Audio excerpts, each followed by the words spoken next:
Eu gostaria de começar por vos dizer que tenho um imenso prazer em estar aqui hoje convosco, na minha cidade de Aveiro, e partilhar convosco algumas das minhas ideias que são, no fim e ao cabo, resultado de uma longa experiência pessoal e profissional. Aos 28 ou 29 anos passei na General Motors Corporation, 16 deles, como foi referido, foram passados quase por todo o mundo. E tenho muito orgulho em dizer que fui o primeiro não-americano a ser nomeado vice-presidente de recursos humanos da General Motors para a América Latina, África e Médio Oriente, e também para a General Motors Europa. Há, no entanto, 2 detalhes da minha vida pessoal e profissional que não aparecem no meu currículo e que eu gostaria aqui de abordar em termos muito breves. O primeiro é que comecei a trabalhar como terceiro escriturário no Conservatório Carlos Gulbenkian, aqui, ali ao pé do parque, ao mesmo tempo que cursava Direito em Coimbra como trabalhador estudante. Fantástica experiência esta do Conservatório. Não só pelos amigos que lá deixei, mas simplesmente porque me deu a ideia verdadeira que me fez sentir que é estar do lado a lado da secretária. E foi muito útil posteriormente. O segundo detalhe da minha vida pessoal foi que tive a bênção de ter nascido numa família humilde, numerosa, mas muitíssimo unida.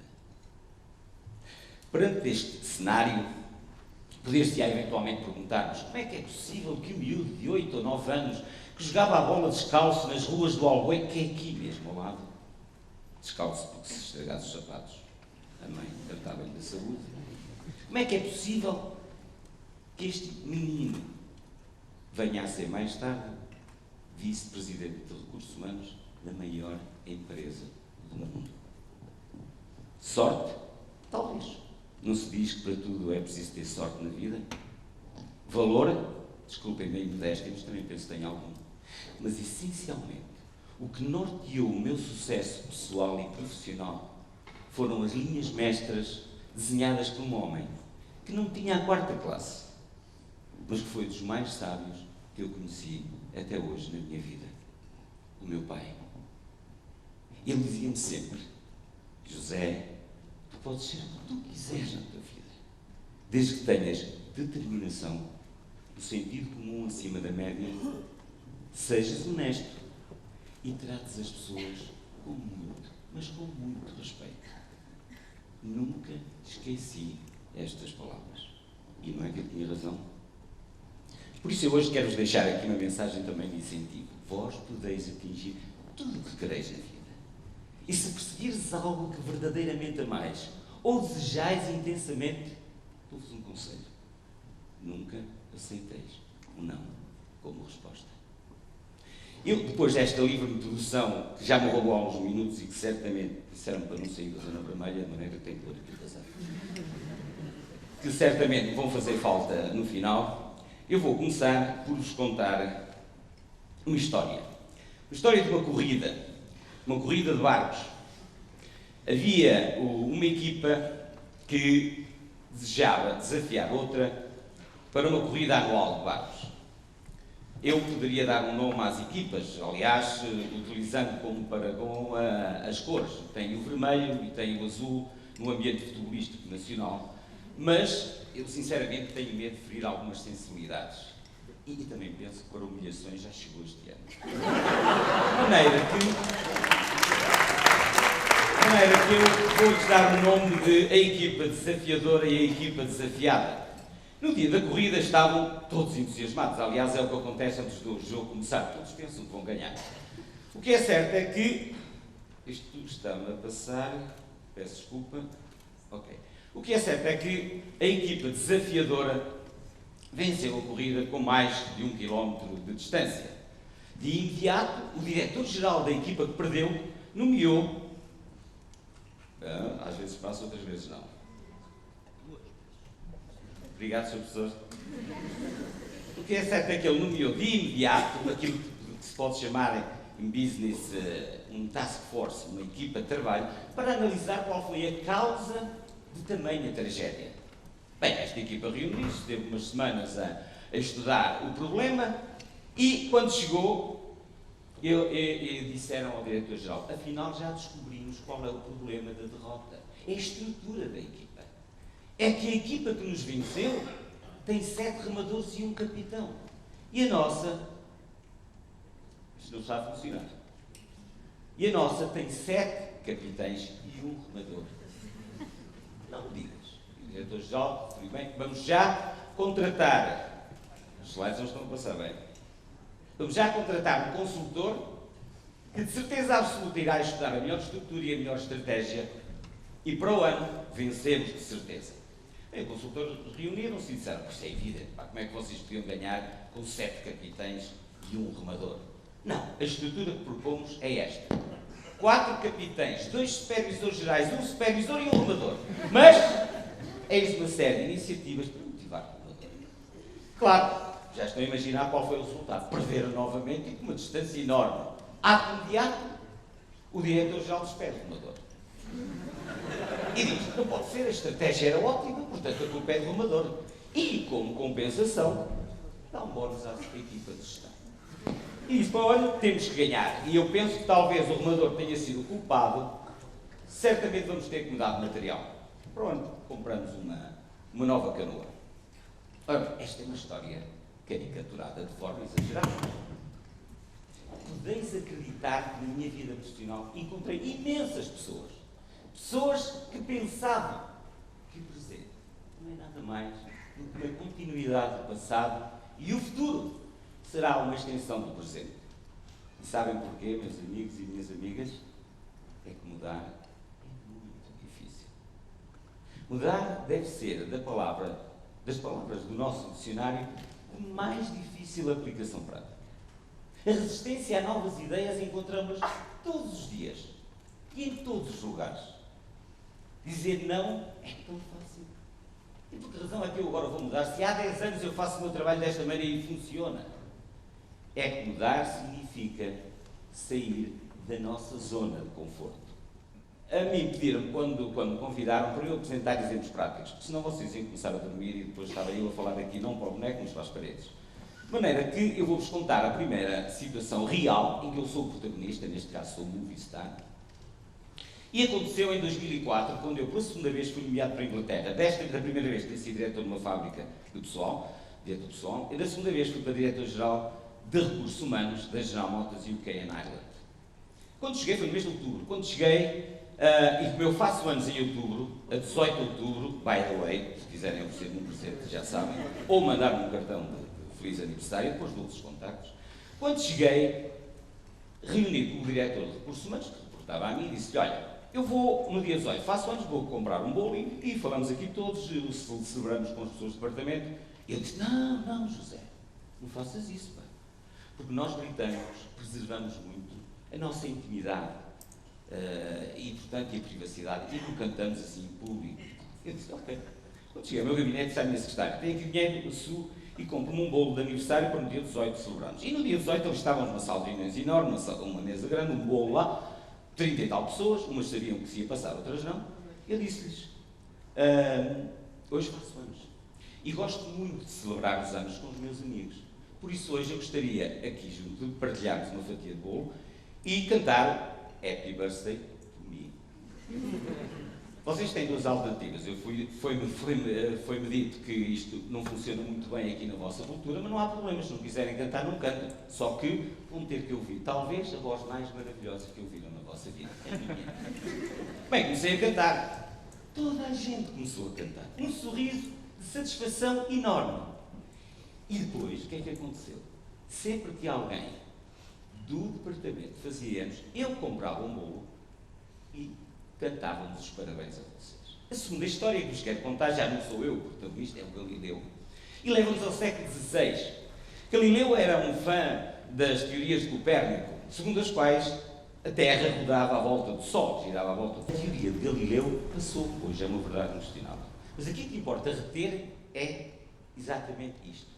Qual é o obstáculo que nos leva a não aceitar novas ideias, sejam elas do século XVI ou do século XXI? Paradigmas. Uma palavra pouco normal, não se usa todos os dias. Aliás, eu na GM, há muitos anos, quando tive contato com esta palavra mais em detalhe, apaixonei-me tema. E muitas vezes falava quando estava na GM, em muitos países, desde os Estados Unidos até a Coreia. E paradigma é uma palavra que Thomas Kuhn utilizou muito no seu livro. Thomas Kuhn foi um físico americano que foi considerado um dos maiores pensadores no processo de desenvolvimento científico. E ele utilizava esta palavra para definir um conceito-chave. No entanto, se vocês forem ao dicionário Webster e verem a definição de paradigmas, encontrarão palavras como padrão ou modelo. Deixem-me dar-vos uma outra definição. Paradigma é um conjunto de regras que define uma fronteira. Bem, o padrão também faz isso, é evidente. Mas, para além disso, indica-nos o meio de resolver um problema com sucesso dentro dessa fronteira. Kuhn, no seu livro, analisa a forma como os cientistas mudam de paradigma. Isso leva-nos a compreender agora, com a explicação dele, por que razão muitas vezes é que nós não antecipamos os acontecimentos e ajuda-nos a enfrentar o futuro de forma positiva. Kuhn dizia que os paradigmas atuam como filtros, selecionam a informação na mente dos cientistas. Quando a informação se integra dentro do paradigma instalado, é aceito, passa, não há problemas. Mas ele descobriu um efeito negativo, que é este. Quando a informação não se integra nos paradigmas dos cientistas, eles têm dificuldades em aceitá-la. E tanto mais ela é inesperada, quanto mais eles a ignoram. E chegam, inclusivamente, a distorcê-la para enquadrá-la dentro dos seus paradigmas. Aliás, eu posso dizer que os paradigmas filtram a informação e nós vemos o mundo da maneira que os nossos paradigmas nos indicam. Por exemplo, uma pessoa pode ser perfeitamente visível, para outra pode ser totalmente invisível, se tiver um paradigma diferente. Isto é aquilo que se chama o efeito paradigma. Deixem-me contar-vos agora uma outra história real para ilustrar as minhas palavras. Vocês sabem qual era o país que em 1968 dominava a indústria dos relógios no mundo? Suíça? Exato. A Suíça. Conhecida por mais de 100 anos de excelência. Em 68 detinha 65% do mercado de relógios no mundo e, segundo alguns períodos, 80% dos lucros na indústria. Pois bem, 10 anos depois, a percentagem do mercado desceu abaixo de 10% e 3 anos depois tiveram que despedir 50 mil pessoas das 65 mil que empregavam. Sabem quem é hoje um dos países mais desenvolvido na indústria dos relógios? Exato, o Japão. E porquê? O Japão em 68 não tinha expressão absolutamente nenhuma no mercado. E agora pode-se perguntar, mas como é que isto é possível? Então os suíços, que foram das nações que mais lideraram esta indústria, foram ultrapassados tão rapidamente. Sabem porquê? Porque eles foram fiéis a um velho paradigma. E vocês, alguns de vós aqui hoje, estão a usar no curso o resultado de um novo paradigma. O relógio movido a quartzo. Sabem quem é que descobriu o relógio movido a quartzo? De onde nasceu a ideia? Na Suíça. Em 1967, investigadores suíços, em Neuchâtel, criaram este novo paradigma. Apresentaram aos industriais suíços. Rejeitaram-no liminarmente. O quê? Um relógio sem molas, nem regulamentos, ser o relógio do futuro. Isso é impossível. E tão convencidos estavam do seu paradigma que não rejeitaram a ideia. Os investigadores, nos finais de 67, apresentaram a ideia num congresso anual de relógios. A Texas Instruments, dos Estados Unidos, e a Seiko, do Japão, passaram. Olharam e o resto é história. De novo, por que razão é que os suíços não aceitaram a ideia genuína dos seus connacionais? De novo, o efeito paradigma. Eles estavam cegos em relação ao sucesso do seu paradigma. Isto não é uma história do povo suíço. Eu posso dizer que isto poderá ser uma história de todos nós. De qualquer empresa, enfim, não quero falar em estamos em crise, mas mesmo de qualquer país. que assuma que o que os levou ao sucesso no passado os levará necessariamente ao sucesso no futuro. O importante aqui, e de novo os slides não funcionam, é reter esta ideia. Temos que questionar todos os dias o que fazemos. Era algo que eu lutava quando estava na GM todos os dias. Nunca devemos estar satisfeitos com aquilo que fazemos todos os dias e procurar sempre um futuro melhor. Aliás, já Einstein dizia que se tu utilizas a maneira de pensar para resolver um problema que utilizaste quando o criaste, é evidente que não o vais resolver. E Peter Drucker, que foi um filósofo e economista de origem austríaca, que foi considerado o pai da administração moderna, dizia isto que estão a ver ali. Se vais fazer algo de novo, tens que acabar ou deixar de pensar naquilo que fazias anteriormente. Eu, porque estou a 1 minuto e tenho que acabar, gostaria de usar por último um exemplo que eu considero muito nosso. Eu estive muitos anos fora, mas estou com uma vasta gama. Portugal para mim é tudo e tinha muito orgulho em dizer que era português em todo o mundo.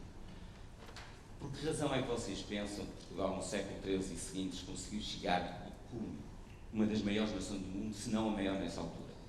Porquê? Porque os nossos navegadores desafiaram os paradigmas instalados no momento e criaram novos paradigmas. Só assim é que eles conseguiram vencer a batalha que tinham pela frente e o gigante Adamastor. O que eu vos posso dizer é que esta atitude mental de continuamente desafiar aquilo que fazemos pode tornar-se para nós, para a empresa, para o país, num autêntico toque de Midas. Eu quero agradecer-vos a atenção que me dispensaram. Posso-vos dizer que estarei no intervalo lá fora, se quiserem trocar algumas impressões e ensinarem alguma coisa, estou sempre pronto. Há sempre coisas para aprender. Muito obrigado.